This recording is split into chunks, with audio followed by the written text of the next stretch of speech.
Hello bachcho, let's see the question first. Consider any set of observation x1, x2, x3 up to that dash x101. It is given that kx1 less than x2, so x2 less than x3 less than up to that dash less than x100 less than x101.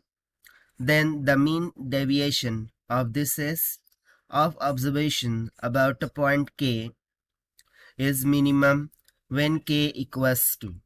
सो यहाँ पर देखिए हमें एक setup observation दे रखा है और उसके लिए रिक्वायर्ड कंडीशन दे रखी है कि x1 less than x2 less than x3 up to that dash कहाँ तक x101 तक की.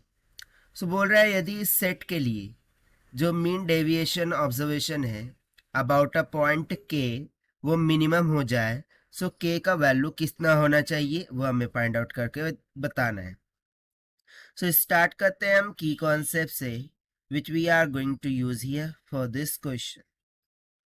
So यहाँ पर हम सिंपली बात कर लेंगे मीन डेविएशन के बारे में.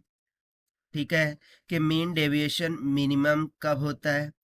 सो मीन डेविएशन मिनिमम ये कब होता है उसका कॉन्सेप्ट देख लेते हैं. सो देखिए when we consider about when consider about an observation that is equals a distance from beginning as well as the end. सो इस सेंटेंस का बोलने का मीनिंग क्या है कि जब कभी हम मिनिमम मीन डेविएशन की बात कर रहे होंगे तो उसमें हमें कंसिडर करना होगा अबाउट ऑब्जर्वेशन लाइक दैट कि इक्वल डिस्टेंस होना चाहिए स्टार्टिंग से भी और एंड से भी. तो इसका मीनिंग क्या है कि जो भी मीन डेविएशन होगा ठीक है ना, जैसे कि यहाँ पर x1 x2 x3 इस तरीके से ऑब्जर्वेशन दे रखे हैं ना अप टू डैट डैश कहाँ तक तो एक x101 तक के. सो इधर से भी लेफ्ट हैंड साइड से भी राइट हैंड साइड से भी दोनों साइड से ठीक है ना हमें क्या देखना है इक्वल डिस्टेंस पर जो भी होगा हमारा ऑब्जर्वेशन वही क्या हो जाएगा मिनिमम मीन डेविएशन हो जाएगा. सो इसका सिंपल सा फॉर्म है हाफ कर देंगे. तो देखिए यहाँ से हम सिंपली बोलेंगे कि जो मिनिमम डेविएशन है मिनिमम डेविएशन पॉसिबल वो कब होगा. तो देखिए टोटल कितने हैं 101 और हमें जैसे कि मिडल वन फाइंड करना है तो 101 प्लस 1 कर देंगे और डिवाइड बाय 2 कर देंगे.